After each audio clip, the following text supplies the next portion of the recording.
Now, let me tell you, communication is a multifaceted activity. We all know that.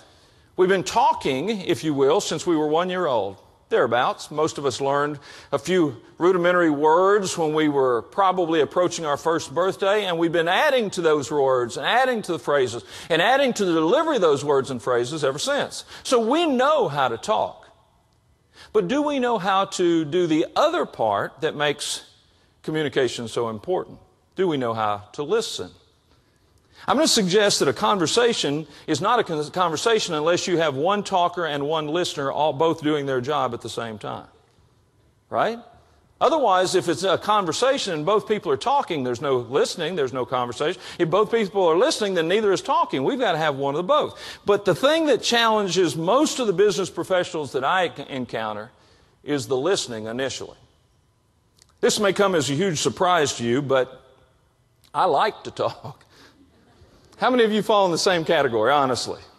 Yeah, okay, thank you for being honest. You know, I like to talk, and I've been talking a long time. We go, well, you're a professional speaker. I didn't just start talking when I turned 28, 30, 35 years old. I've liked to talk ever since I was a little boy.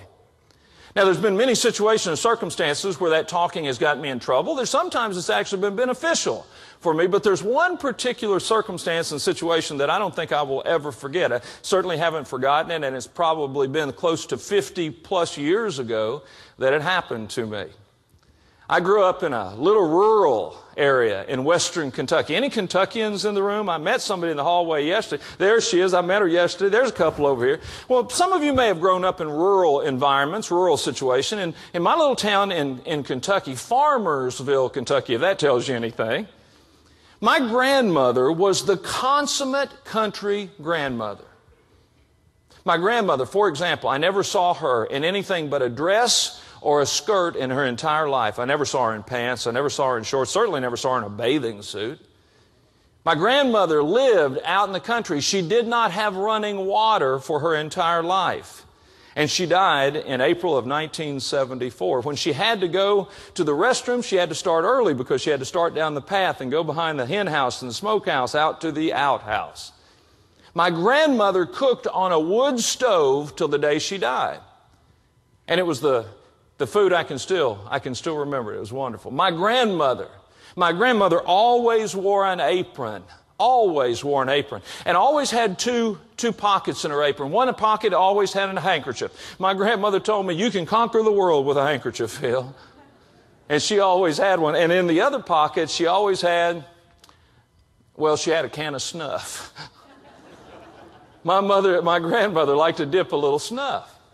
Now, let me tell you something. That was my grandmother. That's how I remember my grandmother. But the thing I remember most about my grandmother is how much she loved her grandkids.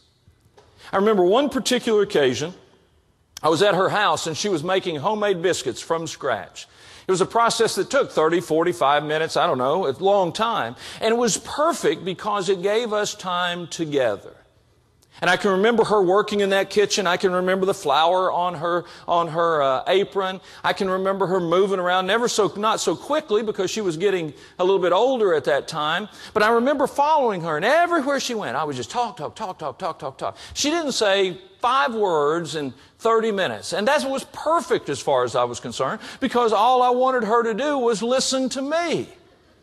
And I continued to talk as any little 5-year-old talkative boy will do until finally I remember my grandmother turning around, wiping her hands on her apron and leaning forward and saying, son, come here.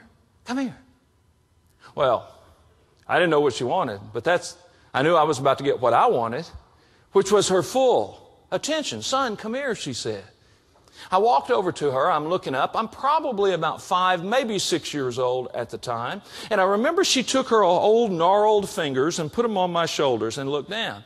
Now, I don't know how recently you've been around an older folks, but oftentimes they need someone to brace on.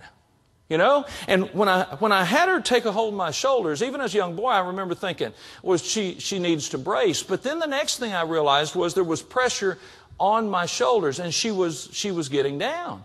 And she was holding me to brace, but not for the reason I wanted. And eventually, she ended up in this position right here.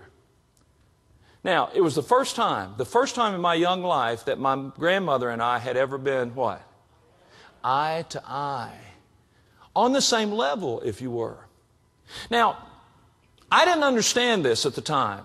I didn't know what was happening, but I liked it. I liked it. I can even remember as a young boy thinking, this is special. Pay close attention. This may not happen again. And as my grandmother's holding my shoulders, as she's looking deep into my eyes and as I'm returning that gaze, she said something to me some 50 plus years ago that I have never forgotten that I'm about to share with you now. She looked in my eyes and she said, "Shut up!"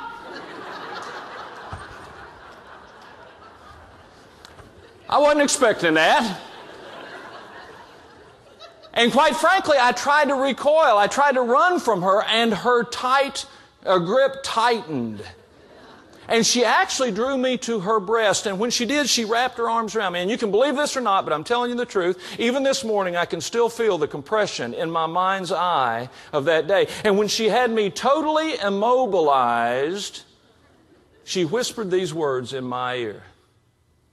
"Son, don't you realize that when you're talking, you never learn anything? It's only when you're willing to shut up and listen that you might just learn something." Folks, as I said, that's been 50 plus years ago. And it's as true today as it was then. If we're willing to shut up and listen, even when the times are the most critical, even when things are happening that we could not have anticipated and that others want immediate answers to, if we can listen, we can learn. On the other hand, we must first learn to listen before we can learn.